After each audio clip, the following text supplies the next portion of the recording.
Hello मेरे प्यारे students. तो चलिए आज हम लोग बढ़ते हैं अपने अगले काव्य खंड पे।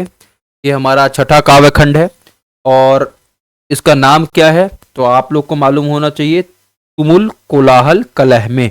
और इसे कौन है कवि? जयशंकर प्रसाद। जयशंकर प्रसाद जी के बारे में आपको 2 से 4 क्वेश्चन पूछ सकता है एमसीक्यू के हिसाब से। तो इनके बारे में कुछ बेसिक इन्फॉर्मेशन, बेसिक जानकारी आपके पास होनी चाहिए। सबसे पहले जो महत्वपूर्ण है, इनका नाम क्या है? जयशंकर प्रसाद। ठीक है। और उसके बाद जब मैं बात करता हूं इनका जन्म जीवन काल कब का है तो 1889 से लेके 1937 तक। जन्म स्थान क्या है? वाराणसी उत्तर प्रदेश में जो कि स्थित है। पिताजी का नाम क्या है? देवी प्रसाद शाह। ठीक है, ये आपको मालूम होना चाहिए। फिर आगे मैं बढ़ता हूं, उनकी शिक्षा कहाँ तक हुई है तो शिक्षा देखेंगे आप 8वीं तक हुई है। संस्कृत, हिंदी, फारसी, उर्दू, ये सारी जो भाषाएं हैं उसमें इन्होंने शिक्षा प्राप्त की थी। ठीक है। और 12 वर्ष की अवस्था में पितृ विहीन 2 वर्ष के बाद माता की भी मृत्यु हो जाती है इनकी। ठीक है। और इनकी कृतियों की अगर मैं बात करूं तो मुख्य कृतियों में इंदु जो 1909 में प्रकाशित है, इसमें कविता, कहानी, नाटक इत्यादि सब शामिल है।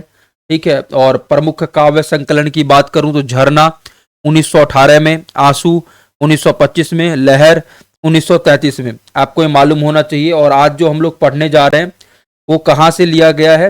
कामायनी से लिया गया है। ठीक है। तो कामायनी का खंड है वो हम लोग आज पढ़ेंगे। तो आपको चलिए आगे बढ़ते, ज्यादा समय व्यर्थ नहीं करना है। मुक्तिबोध ने इनके बारे में क्या कहा है वो एक बार सुन लेते हैं। प्रसाद जी के पास ऐतिहासिक बुद्धि थी। वे मानव भाग्य के संबंध में दार्शनिक दृष्टिकोण से तो चिंतन करते ही थे, समाज और जाति के भाग्य के संबंध में भी उन्हें सोचना पड़ा। मानव सभ्यता संबंधी प्रश्नों पर उनका चिंतन बराबर चलता था।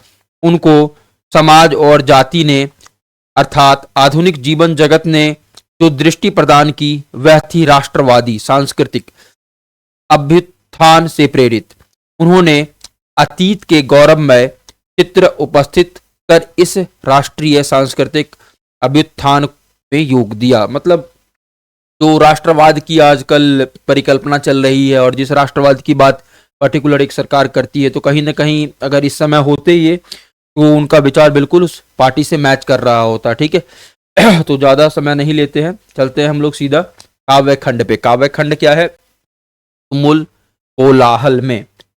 और कहाँ से लिया गया है ये आपको मालूम होना चाहिए। ये छायावाद के कवि हैं, ये भी आपको मालूम होना चाहिए। ठीक है ना। कामायनी से, इनके निर्वेद सर्ग से ली गई है ये पंक्तियां जो आप पढ़ रहे हैं ऊपर। तो उसके बारे में पूरा जानकारी आपको होना चाहिए कि कामायनी क्या है, कामायनी में कितने खंड हैं, उसके बाद उसका नाम क्या है। और निर्वेद एक सर्ग है उसी में, उससे ली गई है। क्या लिखा है? तुमुल कोलाहल कलह में मैं हृदय की बात रे मन। तुमुल कोलाहल कलह में मैं हृदय की बात रे मन। प्रस्तुत पंक्तियां छायावाद के प्रमुख कवि जयशंकर प्रसाद द्वारा रचित महाकाव्य कामायनी के निर्वेद सर्ग से ली गई हैं, जिसमें श्रद्धा मन को पाकर कहती है, इस अत्यंत कोलाहल में मैं हृदय की बात की तरह हूं। है ना। आगे क्या लिखा है? विकल होकर नित्य चंचल खोजती जब नींद के पल, चेतना थकसी रही तब मैं मलय की वात रे मन। ठीक है। अब यहाँ पे क्या है? पुरुष जब दिन भर की भाग दौड़ और मन की चंचलता के कारण थक जाता है और व्याकुल होकर आराम करना चाहता है, तो ऐसी स्थिति में श्रद्धा, श्रद्धा मतलब नारी का प्रतीक है, नारी का हृदय, मलय हृदय से चलने वाली सुगंधित, जो मलय पर्वत है उससे चलने वाली सुगंधित हवा की तरह शांति और विश्राम देती है। कभी कहना चाहता है कि मन चंचल है और मन की चंचलता के कारण शरीर थक कर आराम खोजता है। ऐसी स्थिति में व्यक्ति का हृदय ही उसको आराम देता है। चलिए अब आगे बढ़ते हैं। आगे क्या लिखा है? चिर विषाद विलीन मन की, इस व्यथा के तिमिर वन की, मैं उषा की ज्योति रेखा कुसुम विकसित प्रात रे मन। मन जो है अंधकार रूपी दुख के वन में दीर्घ काल के लिए दबा हुआ है। मैं उसमें सुबह की किरणों की तरह हूं। मैं इस अंधकार से पूर्ण वन में पुष्पों से भरे हुए सुबह के समान हूं। है ना। और ये जो है ना, श्रद्धा पुरुष के जीवन में नारी के महत्व को रेखांकित करती हुई कहती है। कि नारी के का महत्व क्या है पुरुष के जीवन में। चलिए अब आगे बढ़ते हैं, आगे क्या लिखा है। जहां मरु ज्वाला धधकती, तातकी कन को तरसती, उन्हीं जीवन घाटियों की मैं सरस बरसात रे मन, है ना। अब यहाँ पे फिर से देखिए, श्रद्धा पुरुष के जीवन में नारी के महत्व को रेखांकित हुई करते हुए क्या कहती है। हे मन, उस धधकते हुए मरुस्थल में जहां तातकी पानी के बूंदों के लिए तरसती है, मैं जीवन की घाटी में सरस बरसात की तरह हूं। कवि कहते हैं कि जब मानव जीवन कष्ट की अग्नि में मरुस्थल की तरह धधकता है, तब आनंद रूपी बारिश ही उसके चित्त रूपी तातकी को सुख प्रदान कर सकती है। अब आगे क्या लिखा है। पवन की प्राचीर में रुक, चला जीवन जा रहा झुक, इस झुलसते विश्ववन की मैं कुसुम ऋतु रात रे मन। यहाँ पे फिर क्या कहा गया है कि हे मन, जब जीवन पवन की ऊंची चार दीवारी में बंद होकर झुक जाता है, जब मानव जीवन झुलस जाता है, ऐसी स्थिति में मैं वसंत की रात की तरह हूं, जो इस झुलसे हुए मन को हरा भरा कर सकती है। और यहाँ पे कौन क्या कह रहा है। श्रद्धा पुरुष के जीवन में नारी के महत्व को रेखांकित हुई करती हुई कहती है, ठीक है ना। चलिए फिर आगे बढ़ते हैं, आगे क्या लिखा है। चिर निराशा, चिर निराशा नीरधन से, प्रतिच्छायित अश्रुसर से, मधुप मुखर मरंद मुकुलित, मैं सजल जल जात रे मन। यहाँ पे क्या कहा गया है। वही पे श्रद्धा पुरुष के जीवन में नारी के महत्व को रेखांकित हुई करती हुई कहती है।